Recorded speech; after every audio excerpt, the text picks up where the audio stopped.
और इसलिए मैं कह रहा हूं कि आगरा लखनऊ एक्सप्रेसवे से पहले यमुना एक्सप्रेसवे बन चुका था और यमुना एक्सप्रेसवे के पहले मुंबई पुणे एक्सप्रेसवे बन चुका था। उससे पहले सर्वे अटल बिहारी वाजपेयी जी ने इस देश के अंदर स्वर्णिम चतुर्भुज योजना के अंतर्गत अंतर्राष्ट्रीय मानक के हाईवे कैसे बनने चाहिए यह इस देश को दे दिया था। मुझे लगता है कि अटल जी के मॉडल को हमें देखना चाहिए था और स्वर्णिम चतुर्भुज योजना के अंतर्गत या हाईवे के हम अंतर्राष्ट्रीय मानक के हाईवे यहां बना सकें और उस प्रकार के कार्य आजादी के बाद पहली बार हुआ था। और सर्वे अटल जी ने उस समय जो निर्णय लिया था, लोग बोलते थे क्या ये हो पाएगा, आखिर हुआ ना। और ये कार्य आज यूपी के अंदर पिछले 5 सालों के दौरान हुआ। कनेक्टिविटी बेहतर हुई, एक्सप्रेस हाईवे बने, पूर्वांचल एक्सप्रेसवे प्रधानमंत्री जी ने 9 नवंबर में राष्ट्र को समर्पित कर दिया है। बुंदेलखंड एक्सप्रेसवे जून महीने में पूरा हो जाएगा, इसका भी लोकार्पण की तैयारी हमारी चल रही, उसी भव्यता के साथ करेंगे जैसे पूर्वांचल एक्सप्रेसवे का किया गया था। गोरखपुर लिंक एक्सप्रेसवे पर भी हमारा कार्य युद्ध स्तर पर चल रहा है। गंगा एक्सप्रेसवे, आपने गंगा एक्सप्रेसवे में खन्ना जी को भी कटघरे में खड़ा किया, कम से कम खन्ना जी की वरिष्ठता का ही ध्यान रखे होते। आप नारा लगा रहे थे एक दिन की फर्रुखाबादी चूसे गन्ना और एक्सप्रेसवे ले गए खन्ना। मुझे लगता है कि खन्ना जी ने विकास के कार्यक्रम को अपने यहां मॉडल दिया, लेकिन साथ साथ फर्रुखाबाद को भी हम लोग लिंक वे के साथ जोड़ रहे हैं। फर्रुखाबाद को भी गंगा एक्सप्रेसवे और हम लोग फिर दूसरी एक्सप्रेसवे के साथ जोड़ करके संकिसा जैसे स्थानों के भी बेहतर उन्नयन के लिए, उसके विकास के लिए भी सरकार कार्य कर रही है। कम से कम आप लोगों को इससे बचना चाहिए, भी वरिष्ठों का सम्मान होना चाहिए। अवधेश प्रसाद जी हमारे वरिष्ठ सदस्य हैं, हम लोग उनका सम्मान करते हैं। खन्ना जी वरिष्ठ सदस्य हैं, हमें उनका सम्मान करना चाहिए, वरिष्ठतम सदस्यों में से हैं, हमें उनका सम्मान करना चाहिए।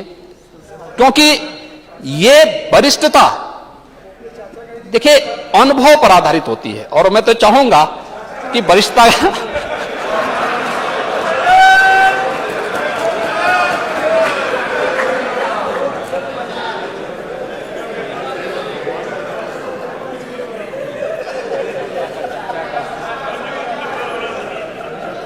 महोदय, हम लोग इस वर्ष के अंत तक जो हमारी विद्युत क्षमता की स्थिति है, अभी ओबरा सोनभद्र की, जवाहरपुर एटा की, पनकी कानपुर नगर, घाटमपुर कानपुर देहात, ये सभी यूनिट जब प्रारंभ होंगी तो हम लोग प्रदेश में ऊर्जा उत्पादन के लक्ष्य को 2016 की तुलना में दोगुना करने की क्षमता उत्तर प्रदेश अर्जित करने वाला है। महत्वपूर्ण ये नहीं कि आपने कितना उत्पादन किया है, महत्वपूर्ण यह आपने डिस्ट्रीब्यूशन कैसे किया है। आज प्रदेश के अंदर हर एक जिला मुख्यालय को 24 घंटे की विद्युत की आपूर्ति उत्तर प्रदेश सरकार के माध्यम से हमारा ऊर्जा विभाग कर रहा है। तहसील मुख्यालयों को भी 20 से 22 घंटे करने का प्रयास कर रहा है और ग्रामीण क्षेत्रों में भी विद्युत की आपूर्ति कर रही। कोई भेद नहीं, जो गोरखपुर में मिलेगा वही लखनऊ में मिलेगा, जो लखनऊ में मिलेगा वही हरदोई में मिलेगा और वही इटावा और मैनपुरी में भी मिलेगा, वही एटा में भी मिलेगा, वही रामपुर में भी मिलेगा। अब पिक एंड चूज नहीं है, सबको एक समान भाव के साथ बिजली वितरण हो रहा है। यही तो है सबका साथ सबका विकास का भाव। विकास सबका, भेदभाव किसी के साथ नहीं, सुरक्षा सबकी, सम्मान सबका, लेकिन तुष्टीकरण नहीं, अराजकता फैलाने की छूट किसी को नहीं, अव्यवस्था फैलाने की छूट किसी को नहीं। सरकार इसके लिए पूरी प्रतिबद्धता के साथ कार्य कर रही है और इन्हीं मूल्यों के लिए राज्य सरकार लगातार कार्य कर रही है। हम लोगों ने रोजगार के क्षेत्र में काम किया। प्रदेश के अंदर युवाओं के बारे में पहले बोल चुका था। Centre for monitoring Indian economy CMI के द्वारा जो अपने ताजा आंकड़े प्रस्तुत किए गए हैं, उसमें उन्होंने स्वयं इस बात को कहा 2016 में प्रदेश की बेरोजगारी दर 18% थी और अप्रैल 22 में यह 2.9% रह गई है। ये उत्तर प्रदेश की उस तस्वीर को प्रस्तुत करता है कि पिछले 5 वर्षों के अंदर उत्तर प्रदेश के अंदर क्या कुछ हुआ है। ये हम लोगों ने प्रदेश के अंदर दिया। मेट्रो का है, मेट्रो पिछली सरकार ने कुछ काम किए होंगे। 18 किलोमीटर का कुछ काम हुआ था, आज 90 किलोमीटर मेट्रो का संचालन उत्तर प्रदेश के अंदर हो रहा है। एयर कनेक्टिविटी, 4 एयरपोर्ट क्रियाशील थे, उसमें से सही रूप में कहें तो 2 एयरपोर्ट सही रूप में क्रियाशील थे, लखनऊ राजधानी का और वाराणसी का। गोरखपुर में कभी कभी एक फ्लाइट आती थी और आगरा में कभी कभी एक फ्लाइट आ जाती थी। आज हमारे 9 एयरपोर्ट फंक्शनल हैं। 5 नए इंटरनेशनल एयरपोर्ट के साथ उत्तर प्रदेश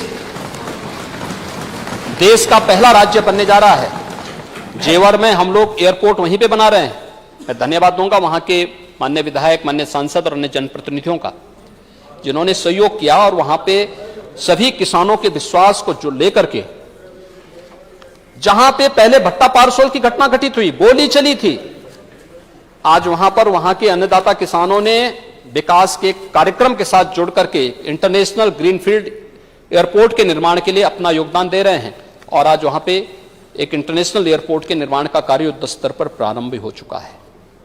आज उत्तर प्रदेश में बहुत सारे ऐसे कार्यक्रम आगे बढ़ रहे हैं जिन कार्यक्रमों को लेकर के देश और दुनिया के बीच में एक उत्सुकता है। उत्सुकता, 1 डिस्ट्रिक्ट 1 प्रोडक्ट का कार्यक्रम अपने परंपरागत उद्यम को आगे बढ़ाने के लिए। आखिर हमारी कोई जिम्मेदारी बनती थी। आज जब मैं मुरादाबाद जाता हूं, मुरादाबाद का हमारा जो हस्तशिल्पी है, जो कारीगर है, उसके चेहरे पर खुशी दिखाई देती है, क्योंकि सरकार ने उसको तकनीक दी। सरकार ने उसे पॉल्यूशन कंट्रोल बोर्ड के शिकंजे से मुक्त करने का काम किया। सरकार ने उसे एक अवसर दिया और मेरे पास मुरादाबाद भदोई के हस्तशिल्पी आए थे, कारीगर आए थे। इन्होंने कहा कि हमें कोरोना कालखंड में कहा कि हमें एक्सपोर्ट करना अपने प्रोडक्ट को। हमने कहा हम लोग इसमें सहयोग करेंगे। हमने उसे सपोर्ट किया। आज उत्तर प्रदेश 1,56,000 करोड़ रुपए के अपने उत्पाद को एक्सपोर्ट कर रहा है। उत्तर प्रदेश एक्सपोर्ट स्टेट बन सकता है। आज उत्तर प्रदेश में हो रहा है। ओडीओपी की ताकत है, हमारे परंपरागत उद्यम की ताकत है। लाखों लोगों को रोजगार मिला है, कम लागत में ज्यादा रोजगार और आत्मनिर्भर भारत के लक्ष्य को प्राप्त करने के आदरणीय प्रधानमंत्री जी के विजन को प्राप्त करने की दिशा में यह एक बेहतर प्रयास उत्तर प्रदेश के द्वारा ओडीओपी के माध्यम से हुआ। विश्वकर्मा श्रम सम्मान योजना, 16 ऐसे हस्तशिल्पियों के प्रशिक्षण का कार्यक्रम। प्रशिक्षण के दौरान सरकार उसे मानदेय देगी, टूल किट उपलब्ध कराएगी, बैंकों से लोन उपलब्ध करवाएगी और फिर सब्सिडी देकर के उन्हें आर्थिक स्वावलंबन की ओर अग्रसर करेगी। इस पर युद्ध स्तर पर कार्य हुए हैं। टूल किट उपलब्ध कराए गए, चाहे वह माटी कला बोर्ड के माध्यम से हो या अन्य तमाम कार्यक्रमों के माध्यम से। ये चीजें दिखती हैं, ये नए भारत का नया उत्तर प्रदेश है। हमारे पास पोटेंशियल है।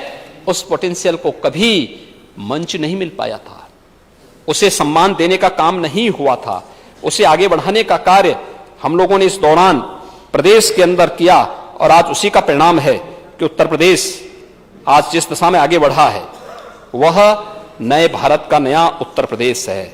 और नए भारत के इस नए उत्तर प्रदेश की दिशा से मुझे आज आप सबसे यही कहना है। कुछ चीजें हैं जिसको लेकर के अक्सर लोग बहुत बात करते हैं और मुझे लगता है मैं अपने नेता प्रतिपक्ष से एक बात और कहूंगा कि जब हम सत्ता में रहते हैं तो हमें बहुत सारे कार्य ऐसे करने चाहिए जिसमें लोगों को यह लगना चाहिए कि पूरा प्रदेश उसमें अपने को जोड़ा हुआ महसूस करे। देखिए, आपकी कार्य पद्धति आपको पहचान दिलाएगी, नाम जोड़ने से आपको पहचान नहीं मिलने वाली। आप कितना भी बोल लें कि फलाना समाजवादी, समाजवाद को आप लोगों ने एक मृग तृष्णा बना दिया है।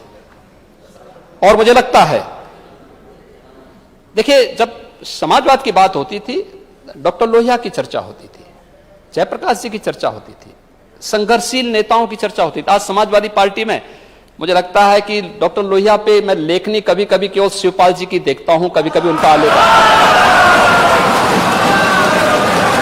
उनका आर्टिकल देखने को मिलता है। आपको सही मायने में लोहिया जी को पढ़ना चाहिए।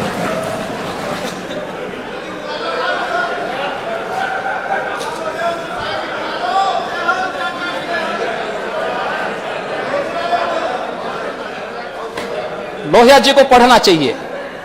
लोहिया जी ने बहुत सारी चीजें कही थी, लेकिन जब आप आज समाजवाद की बात करते हैं और समाजवाद की जो स्थिति देखते हैं, लोगों को लगता है ये अस्वाभाविक है, अप्राकृतिक और अमानवीय हो गया है। लोग इसको स्वीकार करने को तैयार नहीं है। और सही कहूं, पूरा प्रदेश राम राज्य का पक्षधर बन चुका है।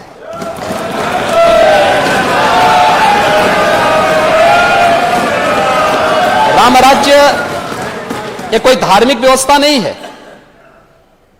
राम राज्य ये सर्वकालिक, सार्वदेशिक और सार्वभौमिक, काल परिस्थिति से अप्रभावित एक शाश्वत व्यवस्था है जो हर परिस्थिति में कार्य करने की क्षमता रखती है। कोरोना आए या जाए, हम प्रदेश की जनता का बाल बांका नहीं होने देंगे, वह क्षमता। और मुझे लगता है उस परिस्थिति के लिए हमें तैयार होना होगा। आप इसको कहते हैं कि इसके लिए हम पे लेवल लगता है, हम राष्ट्रवादी हैं। और ठीक है, हमें गर्व की अनुभूति होती है जब हम पे राष्ट्रवादी होने का आरोप लगाया जाता है। हर व्यक्ति को होना चाहिए, और मेरा यह मानना है हर व्यक्ति को राष्ट्र भावना से उत्प्रोत होना चाहिए। राष्ट्र भावना से विहीन व्यक्ति की स्थिति तो चूहे जैसी हो जाती है। चूहे की स्थिति आप देखते हैं ना, जिस घर में रहेगा उस घर का अन्न भी खाएगा और उस घर में होल करके उसकी नींव को भी धंसाने का काम करता है। तो चूहा बनने की बजाय राष्ट्रवादी बनना श्रेयस्कर है। और मुझे लगता है इस बात को हमें ध्यान में रखना होगा। उन चीजों को लेकर अगर हम आगे बढ़ सकें तो बहुत अच्छा होगा। और मैं चाहूंगा कि हमें इस दिशा में बहुत एक लंबी यात्रा प्रदेश के अंदर आगे बढ़ानी है। 25 करोड़ लोगों की आकांक्षाएं हैं, आपसे भी, इस पक्ष से भी, सबसे, हर जनप्रतिनिधि से। देखिए, हर जिले में, हर विधानसभा सीट पे भारतीय जनता पार्टी अपना दल है, निषाद पार्टी नहीं। अलग अलग पार्टी से जुड़े हुए जनप्रतिनिधि चुने गए हैं। कहीं समाजवादी पार्टी है, कहीं पर जो है सुहेलदेव राजभर पार्टी है, कहीं पर राष्ट्रीय लोक दल है, कहीं पर कांग्रेस है, कहीं बहुजन समाज पार्टी है, कहीं पे जनसत्ता पार्टी है, कहीं पे कोई अन्य जीते हैं। अलग अलग दल अलग अलग विधानसभा सीट में जीते हैं। हर एक की अपनी अपेक्षाएं हैं, विकास की अपनी आकांक्षाएं हैं। और उस विकास की इस यात्रा को मिलकर के आगे बढ़ाने की आवश्यकता है। राज्यपाल जी का अभिभाषण उसी बात का प्रतिनिधित्व कर रहा है। उन्होंने किसी एक विधानसभा और एक दल की बात नहीं की, पूरे प्रदेश की बात की। उस प्रदेश के विकास की यात्रा को साथ साथ मिलकर के चलने की आवश्यकता है। सत्ता पक्ष विपक्ष जब विकास के साथ एक स्वर से बोलेगा, हमारे राजनीतिक मतभेद हो सकते हैं, हम उसको लेकर के आगे बढ़ेंगे, लेकिन विकास की इस यात्रा में, क्योंकि एक लंबी यात्रा है और इस यात्रा में रास्ते अलग अलग हो सकते हैं, लेकिन मिलकर के आगे बढ़ना होगा। तब उत्तर प्रदेश आदरणीय प्रधानमंत्री जी के विजन के अनुरूप उन लक्ष्यों को प्राप्त करने में सफल होगा। ये यात्रा साथ साथ आपकी भी चल रही, हमारी भी चल रही है, लेकिन अंतर यही है हम साथ साथ भी हैं और पास पास भी हैं, लेकिन आप साथ साथ तो हैं लेकिन पास पास तो हैं लेकिन साथ साथ नहीं हैं, यही अंतर है।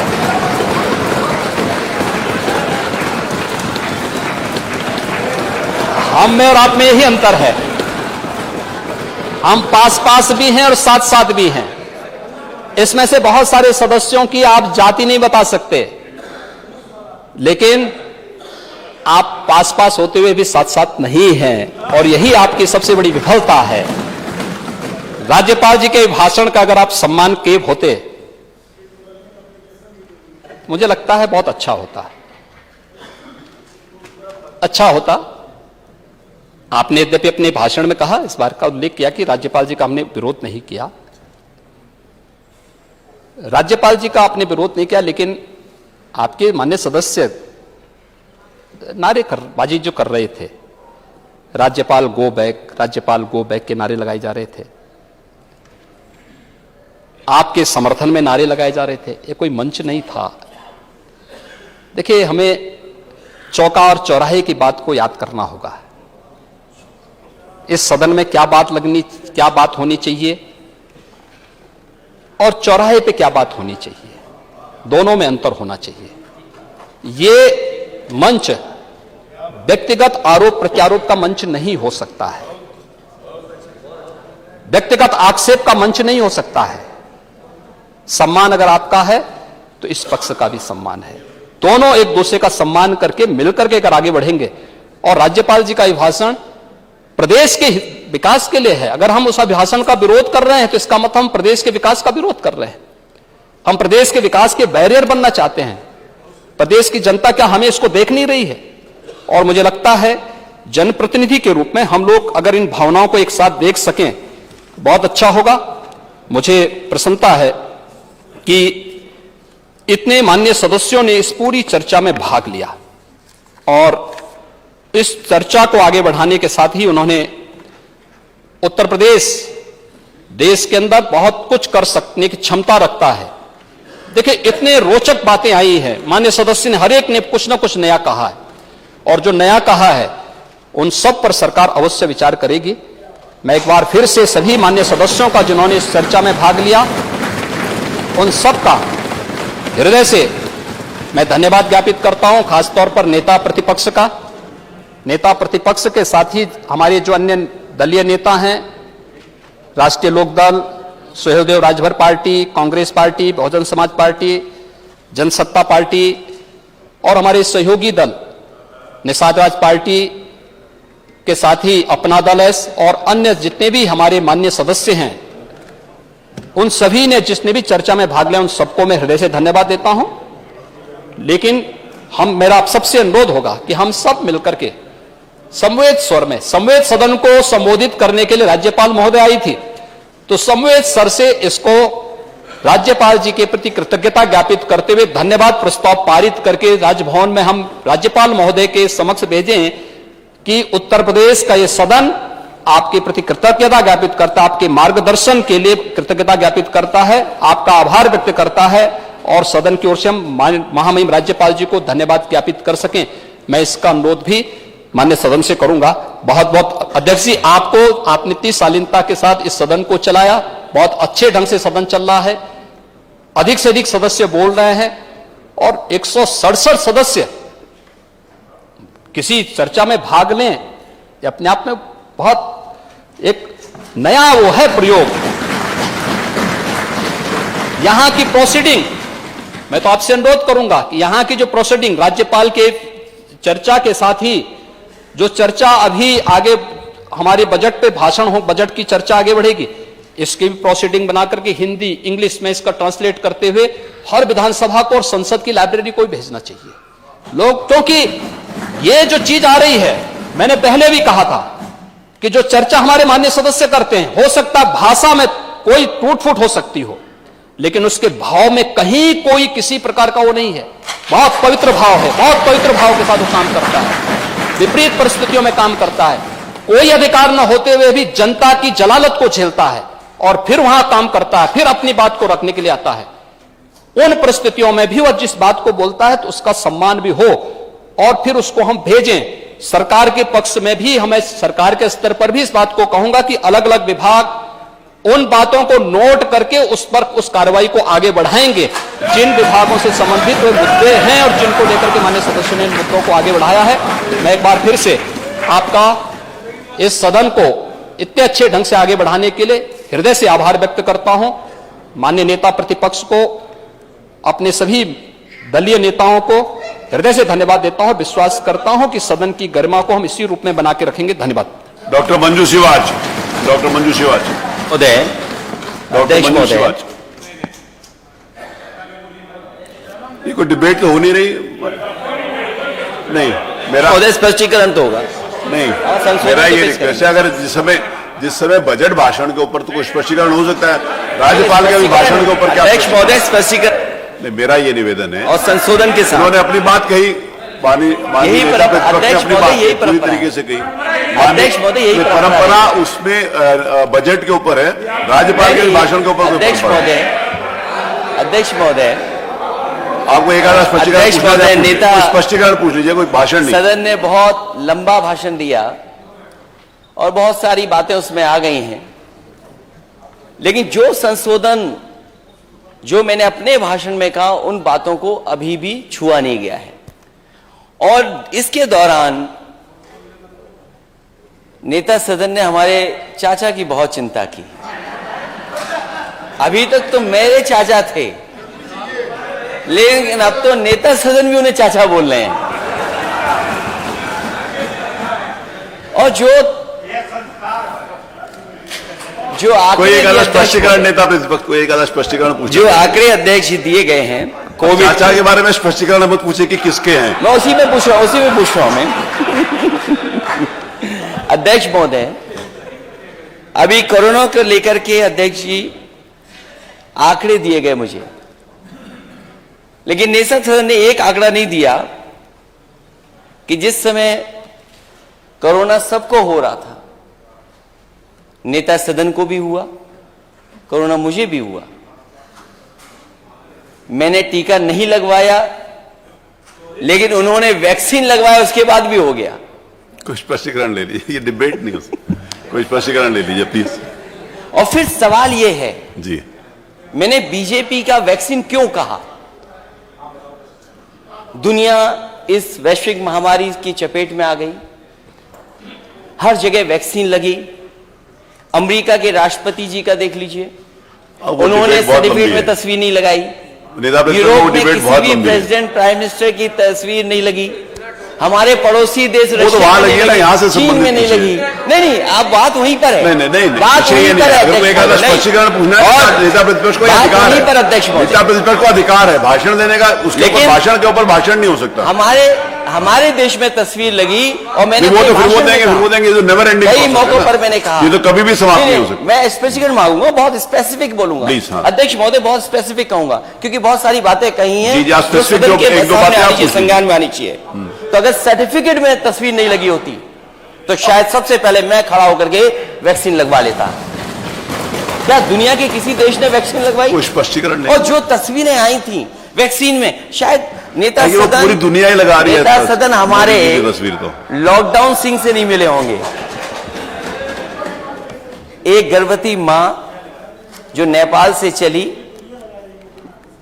और भारत में लॉकडाउन लग गया, वो भारत में नहीं आ पाई। और जब वो पीछे नेपाल में जाना चाहती थी तो वो नेपाल नहीं पहुंच पाई। गर्भवती थी, उसके बेटा पैदा हुआ, जहां पर बेटा पैदा हुआ सब लोगों ने मिलकर के नाम उसका लॉकडाउन कर दिया। अगर किसी ने उस परिवार की मदद की थी तो समाजवादी पार्टी ने जाकर के उस बेटे की मदद की थी। एक गर्भवती मां जो महाराष्ट्र से चल करके आई थी, चलते ललितपुर पहुंच गई। क्यों नहीं? आपने अध्यक्ष महोदय, आपने कहा कि सब मजदूरों की मदद इसका कोई जवाब मैं एक लंबी सूची मैं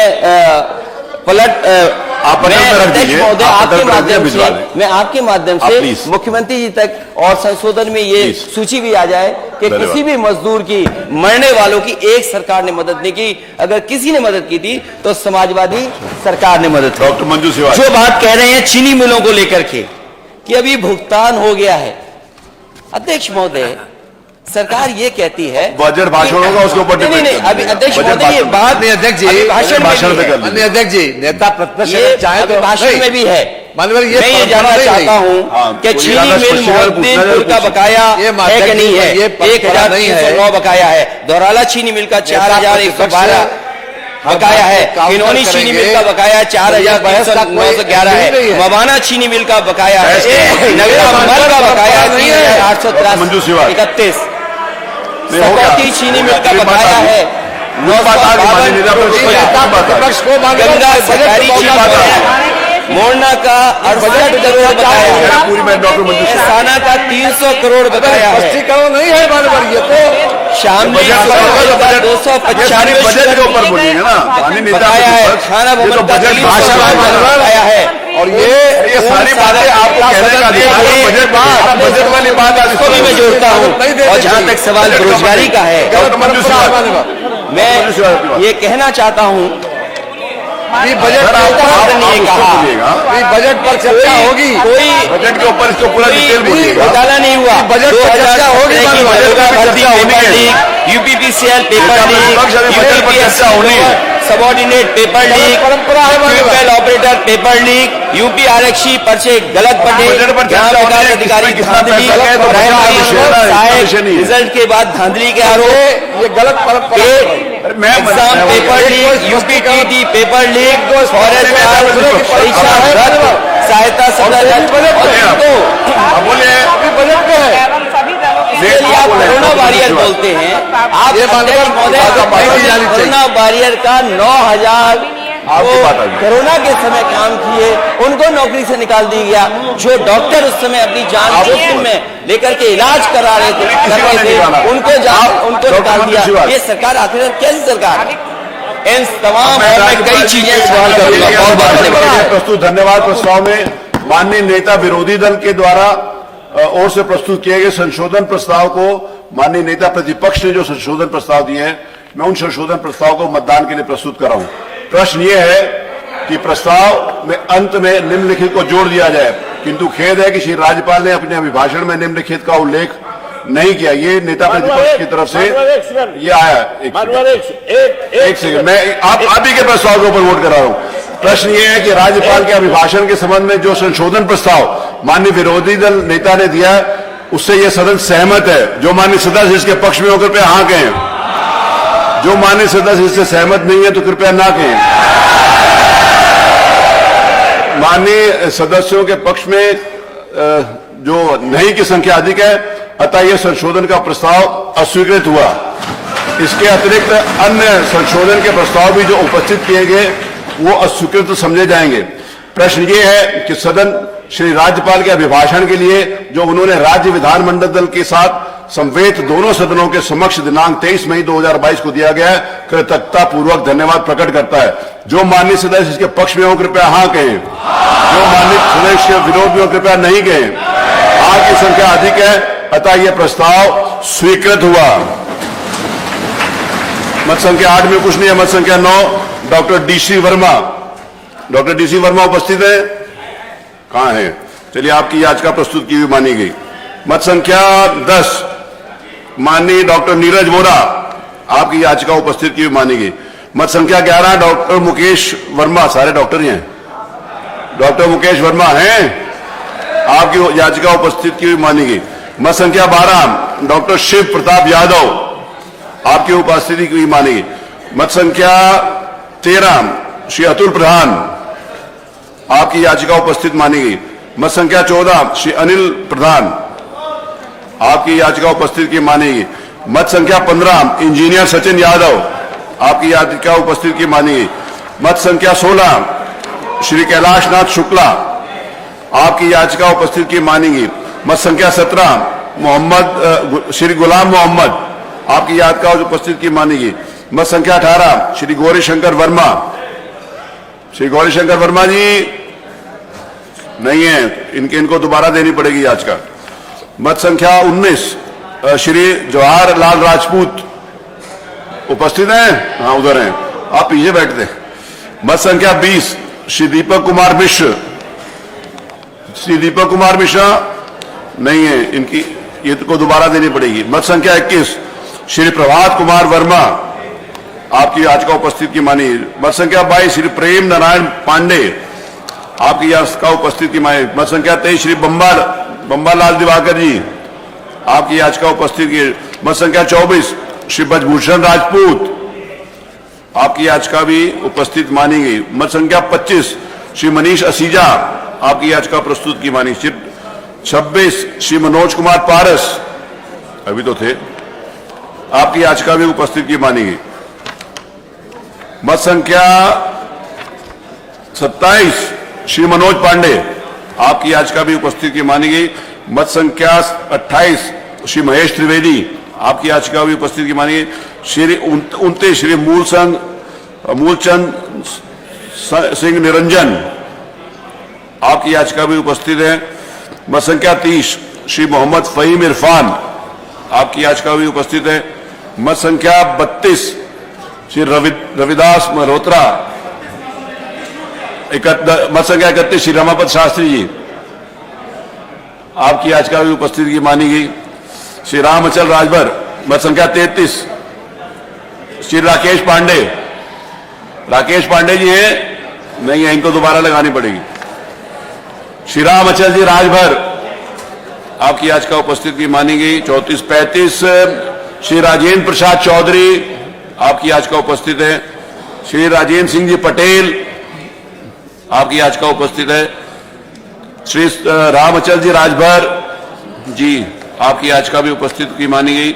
श्री रामफेरन पांडे जी, आपकी याचिका भी है, उपस्थित है। श्री विशंबर सिंह यादव जी अनुपस्थित है, इनको दोबारा देना पड़ेगा। मत संख्या 40 श्री वीरेंद्र यादव जी, धन्यवाद, आपकी उपस्थिति की मानी। श्री श्याम सुंदर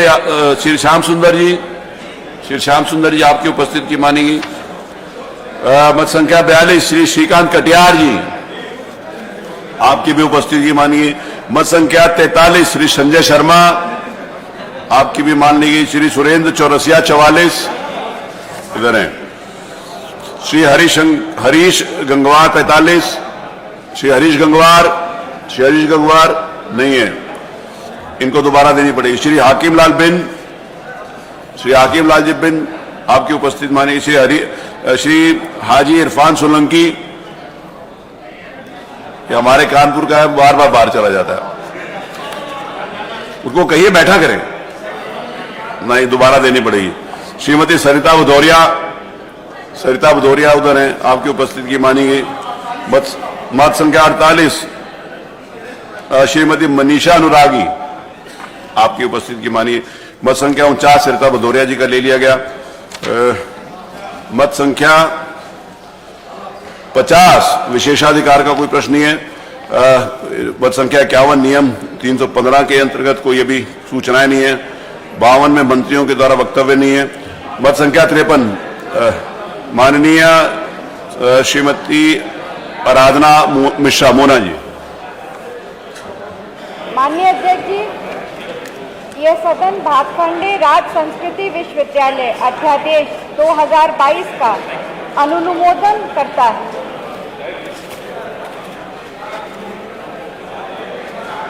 जी, अब इस पे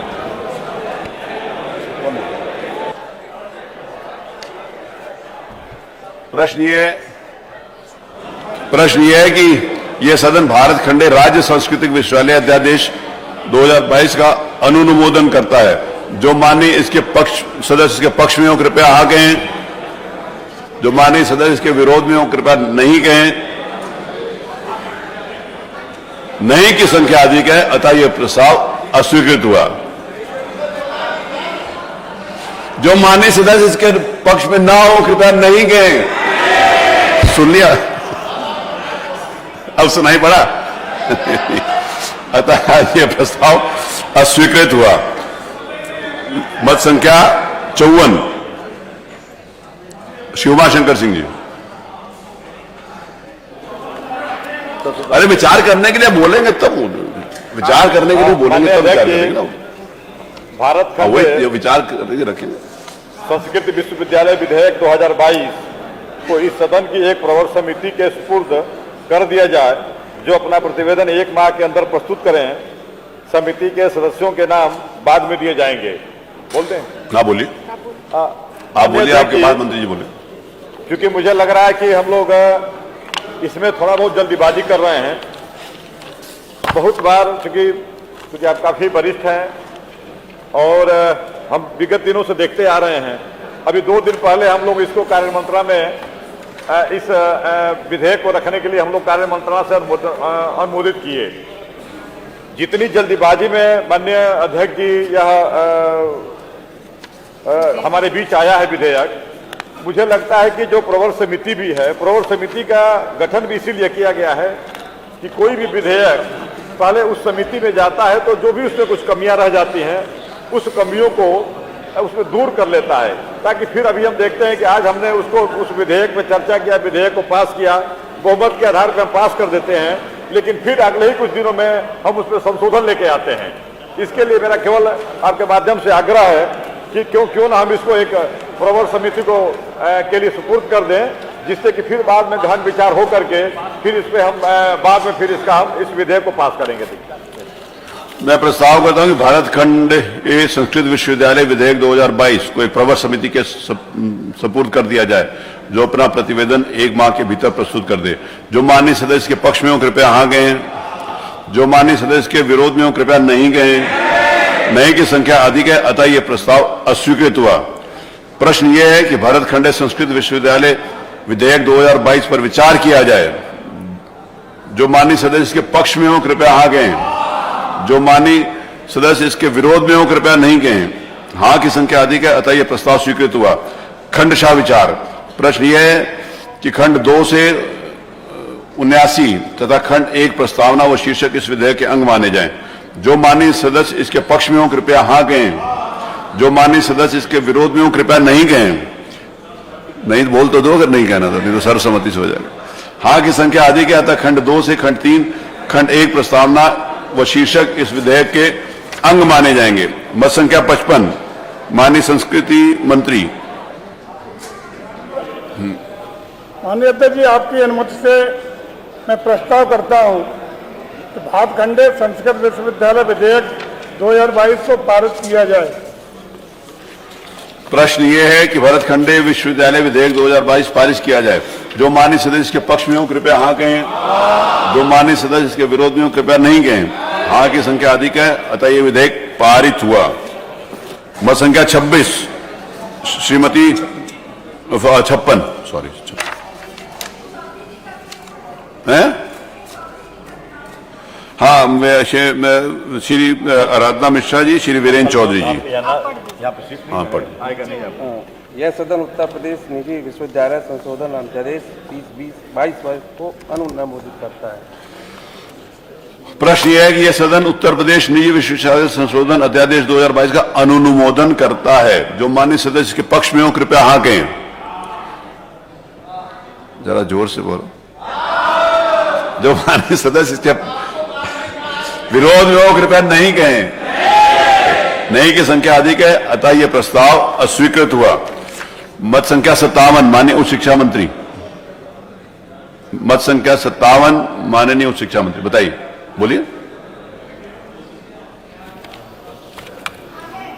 माननीय अध्यक्ष जी, आपकी अनुज्ञा से मैं उत्तर प्रदेश निजी विश्वविद्यालय संशोधन विधेयक 2022 पर कुछ प्रकाश डालना चाहता हूं।